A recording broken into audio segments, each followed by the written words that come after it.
میں پوری ذمہ داری کے ساتھ عرض کر رہا ہوں پورے ایران میں کہیں تعزیہ نہیں رکھا جاتا. چھاتی پہ ہاتھ رکھ کے بول تعزیہ دیکھتا ہے تو کیا یاد آتا ہے؟ صفا اور مروہ اللہ کی نشانیوں میں سے ایک نشانی ہے، تو محرم کا تعزیہ بھی اللہ کی نشانی ہے. آب زمزم اللہ کی نشانی ہے، تو محرم کا شربت بھی اللہ کی نشانی ہے. تکبیر تشریق اللہ کی نشانی ہے، محرم کے موقع پر ڈھول بجانا بھی اللہ کی نشانی ہے. صفا اور مروہ کے درمیان سعی کرنے سے حضرت ہاجرہ حضرت اسماعیل کی یاد آتی ہے، تو محرم کے موقع پر تعزیہ نکالنے سے امام حسین کی یاد آتی ہے. یہ میں نہیں کہہ رہا ہوں، بلکہ ایک ایسا نام، ایک ایسی ہستی جن کو ہندوستان ہی نہیں بلکہ دنیا کے بے شمار ممالک میں لوگ ان کی عزت کرتے ہیں، تعظیم کرتے ہیں، ادب کرتے ہیں، احترام کرتے ہیں، کیونکہ آپ سید ہیں، آپ آل رسول ہیں، ایک ذمہ دار خطیب و مقرر ہیں. آخر یہ ہیں کون جو اس طرح کی باتیں کرتے ہیں؟ آپ خود ہی دیکھ لیجیے. چلیے دیکھتے ہیں ہم سے مل کے، پھر آگے جواب بھی آپ کو میں سناؤں گا. محرم میں جب تعزیے نکلتے ہیں، علم نکلتا ہے، اس میں یو پی میں ایک جھولا، علی احمد کا جھولا، اس پر آپ کی توجہ. اگر کسی کو پرابلم ہے تو میں اس کو سمجھاتا ہوں. ایک صاحب نے مجھ سے کہا حضرت یہ جو آپ نے انگوٹھی پہنا ہے مجھے دے دیو. کیوں؟ نشانی ہے، ہاشمی کی نشانی. تو یہ ہاشمی کی نشانی ہے کہ نہیں؟ ہاشمی تو نہیں ہے، نشانی کبھی اصل ہوتی نہیں. ان الصفا والمروہ من شعائر اللہ، صفا مروہ اللہ کی نشانی ہے، اللہ نہیں ہے. نشانی کہتے ہیں دیکھو انگوٹھی یاد آئے ہاشمی، وہی ہے نشانی.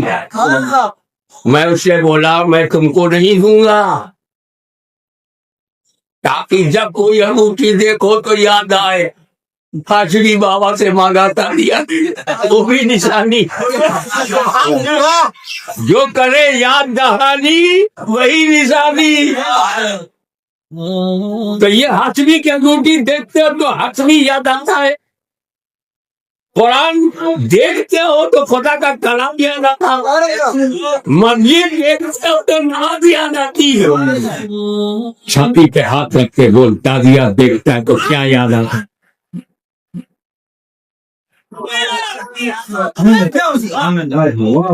اگر وہ دیکھنے سے کربلا یاد آتا ہے تو کربلا کو یاد کرنے دو.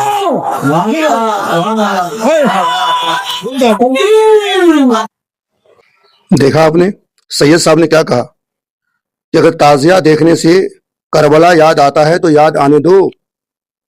یعنی صفا مروہ اللہ کی نشانی ہے، اور صفا مروہ کے درمیان صحیح کرو گے تو ہاجرہ اور اسماعیل کی یاد آئے گی. تعزیہ دیکھو گے تو کربلا یاد آئے گا، امام حسین یاد آئیں گے. تو تعزیہ نکالنے دو، ان کا کہنا ہے.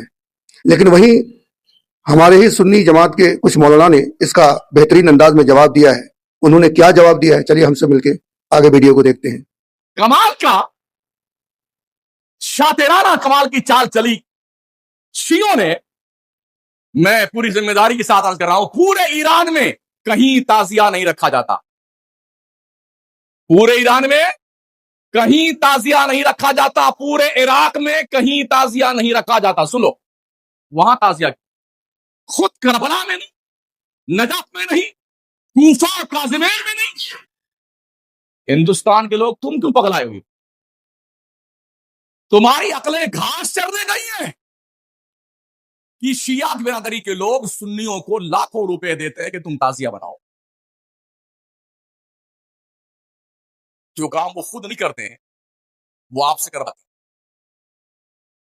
تعزیہ جو ہے اس کا مسئلہ مختلف ہی ہے، اتنا میں بتاؤں گا، کنفیوز نہیں ہونا. تعزیہ کو شرائط کے ساتھ اگر بٹھایا جائے تو جائز ہے، لیکن وہ شرائط پورے کرتے نہیں لوگ. اور ہم نے اگر اتنا ہی شوشہ کھول دیا تو بڑے بڑے دروازے لوگ کھول دیں گے. بات صرف اتنی تھی تعزیہ کی، امام حسین کا جو روزہ ہے اس روزے کی شکل کی کوئی چیز بنا کر کے آپ نے رکھ دیا، تو کسی بھی بزرگ کے روزے کی شکل بنا کر کے رکھنا مستحسن ہے، کوئی حرام کام نہیں ہے، ناجائز نہیں ہے۔ جیسے ہم گنبد خضرا بناتے ہیں، خانہ کعبہ بناتے ہیں، ہوتا ہے گنبد خضرا جہاں ہوگا ہم تعظیم کے ساتھ دیکھتے ہیں، لیکن اس کے ساتھ اگر ایسے معاملات ہوں کہ اس کو لے کر کے سڑکوں پہ ہم گھومیں گے، ناچیں گے اور پھر اس پر چڑھاوے کریں گے، پھر اس کے ساتھ اپنے عقیدے جوڑ لیں گے، تو یہاں سے شیطان پھر گمراہ کرنا شروع کرتا۔ کہ چند سالوں پہلے ہم نے دیکھا بہت خرافات ہو رہی ہے، ایک جگہ ہم نے کہا منع ہے، انہوں نے فوراً اس کو ختم کر دیا، نہیں کریں گے۔ ہاں میں نے کہا کہ ٹھیک ہے، مولا حسین کے روزے کی شکل بناؤ، ہر گھر میں بنا کر کے رکھو، یاد کے لیے اچھا اپنے بچوں کو دکھاؤ کہ یہ مولا حسین کا روزہ ہے۔ ہم جیسے گنبد خضرا رکھتے ہیں اپنے گھروں میں، خانہ کعبہ رکھتے ہیں، امام حسین کا روزہ رکھنے میں کون سی دقت کی بات ہے؟ میں اتنا زیادہ مخالف نہیں ہوں اس چیزوں کا، رکھو، آپ پیتل کا بناتے بناؤ، تانبے کا بناتے بناؤ، سونے کا بناتے ہو بناؤ، اس میں حرج نہیں۔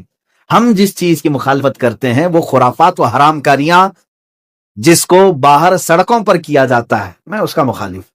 خیر بات آئی، بند ہو گئی، لیکن ہوتا کیا تھا معلوم ہے؟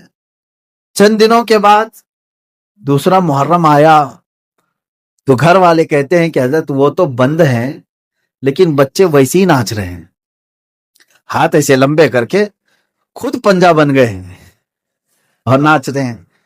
تو میں اس چیز کو مثال میں اس لیے بتا رہا ہوں کہ بنی اسرائیل بچڑے کی پوجا کرتے تھے، حکم آیا ان کے قتل کا، قتل بھی ہوئے، بچڑا بھی مار دیا گیا، لیکن زمانے تک ان کے دلوں سے بچڑے کی محبت گئی نہیں تھی۔ وہی ذکر آج کی آیت میں نے پڑھا ہے، اللہ فرماتا ہے ثم اتخذوا العجل من بعد ما جاءتهم البینات، پھر یہ بچڑے کو ایسا لے کر کے بیٹھے رہے جبکہ ان کے سامنے کھلی ہوئی نشانیاں تھی۔ وَأُشْرِبُوا فِي قُلُوبِهِمُ الْعِجْلَ، اللہ فرماتا ہے ان کے دلوں میں ایسا لگتا ہے بچڑا پلا دیا گیا ہے، پی گئے ہیں بچڑے کو، اتنی محبت تھی، جبکہ روشن آیتیں اور دلیلیں دیکھی۔ تو خلاصہ یہ ہے میرے عزیزو، کہنے کا مطلب کہ بعض چیزیں گمراہیاں ایسی ہیں جن کو چھوڑنے کے بعد بھی وہ کچوکے لگاتی رہتی ہیں، برے گناہ بھی ایسے ہیں جن کو چھوڑنے کے بعد وہ دوبارہ دماغ میں وسوسے ڈالتے رہتے ہیں۔ ان کاموں کو حتمی طور پر اپنے تصور میں بھی نہ آئے۔ اعوذ باللہ من شر الشیطان الرجیم کثرت سے پڑھیں، اعوذ باللہ من شر الشیطان الرجیم، من شر الشیطان الرجیم۔ اے اللہ میں پناہ مانگتا ہوں تیری مردود شیطان کی ان شرارتوں سے جو میرے دماغ میں ڈال رہا ہے۔ تو یہ اسی کی طرف سے ہوتی ہیں، وہ پرانے راستے پر لے جانا چاہتا ہے، گمراہی کی طرف لانا چاہتا ہے، وہ خرابیاں جن کو تم چھوڑ کر کے آئے ہو یاد دلاتا ہے ایک بار اور چلا جاؤ۔ اس کے لیے کثرت سے یہ پڑھا کریں، جب ایسا وسوسہ آئے کہیں اعوذ باللہ من شر الشیطان الرجیم۔ آج ہی صبح گناہ سے توبہ کیا، سوچا کہ نہیں کروں گا یہ گناہ، لیکن رات ہوتے ہی پھر خیال آیا ایک بار اور کر لو، میں بتا رہا ہوں فوراً اس وقت یہ پڑھو اعوذ باللہ من شر الشیطان الرجیم۔ اے اللہ میں تو چھوڑ چکا تھا شیطان مردود، پھر مجھے لا رہا ہے وسوسے، میں تیری پناہ مانگتا ہوں مردود شیطان کی شرارتوں سے۔ یہ تعزیے نکال رہے ہیں، یہ ڈھول بجا رہے ہیں، ذرا بتاؤ کیا یہی اسلام ہے؟ تو ایک پڑھے لکھے آدمی کے ذہن میں فوراً یہ بات آتی ہے واقعی اسلام نہیں ہو سکتا۔ اگر تعزیہ نکالنا اسلام ہوتا تو خدا کی قسم زین العابدین سب سے پہلے تعزیہ نکالتا۔ پنجے نکالنا اگر اسلام ہوتا تو اہل بیت کا ہر فرد پنجے نکالتا۔ اگر ڈھول بجانا، تعزیہ نکالنا، پنجے نکالنا اسلام ہوتا تو یاد رکھو ہمارے علماء کے ہاتھ میں پنجے ہوتے، ہمارے مدرسوں سے تعزیے نکلتے۔ تو جب ہمارے مدرسوں سے تعزیے نہیں نکلتے، ہمارے مدرسوں سے ڈھول نہیں بجتا، تو اس کا مطلب یہ ہماری سنیت نہیں ہے۔ حضرت یہ بتائیے کہ تعزیہ بنانے کا شرعی حکم کیا ہے؟ اگر کوئی شخص خالص امام عالی مقام امام حسین رضی اللہ تعالیٰ عنہ کے روزے کی شبیہ بناتا ہے اور پھر آخر میں اس کو ٹھنڈا کر دیتا ہے، تو کیا ایسی صورت میں اجازت ہے؟ دیکھیں، اگر کوئی صرف ماڈل بناتا ہے، وہ پیور ماڈل ہو امام حسین رضی اللہ تعالیٰ عنہ کے مزار کا یا دیگر جو شخصیات ہیں ان کے مزار کا، تو اس میں تو کوئی حرج نہیں ہے۔ جیسا کہ ہم بیت اللہ کا بھی ماڈل بناتے ہیں، سبز گنبد کا بھی ماڈل بناتے ہیں، تو صرف اگر ماڈل بنایا جا رہا ہے اس میں کوئی حرج نہیں ہے، اس کو ادب کے مقام پہ رکھے، اس میں کوئی حرج نہیں ہے۔ لیکن یہ جو پھر آگے کا معاملہ ہے نا کہ آپ اس کو جا کے ٹھنڈا کروا رہے ہیں، تو یہ ایک ایسی چیز ہے جس کو کوئی فائدہ نہیں ہے۔ صحیح. کوئی فائدہ نہیں سے مراد کہ ٹھنڈا کروا رہے ہیں آپ جا کر تو اس سے کوئی آخرت میں درجات بلند ہو یا کوئی دنیاوی فائدہ ہو. تو ایسی چیز جو ہے یہ اسراف میں شمار ہوتی ہے جس کا نہ دینی کوئی فائدہ ہو نہ دنیاوی کوئی فائدہ ہو. صحیح. تو آپ اگر اس طرح ماڈل بنا رہے ہیں, لوگ اس کی زیارت کر رہے ہیں, پھر آپ نے اس کو سنبھال کے رکھ لیا, اگلے سال دوبارہ آپ نے اس کو دکھا دیا, اس حد تک اس میں کوئی حرج نہیں ہے, صرف اس حد تک. لیکن اگر آپ کوئی ایسا معاملہ کر رہے ہیں کہ وہ ماڈل بھی آپ نے بنایا تو وہ کچھ اور ہی ہے, نام امام حسین کا مزار ہے لیکن بنایا کچھ اور ہے, اس میں آپ نے مورتیاں وغیرہ بھی لگا دی, تصویریں بھی لگا دی, جیسے فی زمانہ ہو رہی تازیہ داری. ٹھیک ہے, اس کی شرعی طور پر اجازت نہیں ہے, نہیں ہے. لہٰذا اس سے اجتناب کریں گے. اگر کوئی صرف ماڈل بنا رہا ہے اور اس میں بھی اسراف سے بچ رہا ہے تو اس میں کوئی پرابلم نہیں ہے, خرافات سے اجتناب کیا. ناظرین کرام, ویڈیو کا خلاصہ یہ ہے کہ مفتی شمس الدین صاحب مکرانوی نے جو فرمایا کہ ایران میں تعزیہ نکالا نہیں جاتا ہے. ایران ایک سیاہ ملک ہے اور ہم سنیوں سے زیادہ محرم کے موقع پر وہ امام حسین کو ماننے کا دعویٰ کرتے ہیں, لیکن وہ تو تعزیہ نکالتے نہیں. تو میں اس کا خلاصہ کر دیتا ہوں کہ تیمور بادشاہ کا نام آپ نے سنا ہوگا, اسی نے تعزیے کی ایجاد کی تھی اور وہی رواج آج تک چلا آ رہا ہے. جہاں تک یہ جائز ناجائز ہونے کی بات ہے تو علماء نے اس کا خلاصہ کر ہی دیا. میں تو یہی کہوں گا کہ آج کی تاریخ میں جو لوگ تعزیہ نکالتے ہیں اور تعزیہ نکالتے ہوئے پیچھے جو بچے ہوتے ہیں, نوجوان ہوتے ہیں, اس میں سے اکثر شرابی, جواری, چرسی لوگ ہوتے ہیں. نہ نماز کا ٹھکانہ, نہ دین سے کوئی واسطہ. ایسے لوگ تعزیہ کو بطور ثواب ہاتھ بھی لگاتے ہیں اور تعزیہ کو رکھ کر فاتحہ وغیرہ بھی کرتے ہیں اور اس پر نیاز وغیرہ بھی چڑھاتے ہیں. تو یہ سب خرافات ہے, یہ سب ناجائز عمل ہے.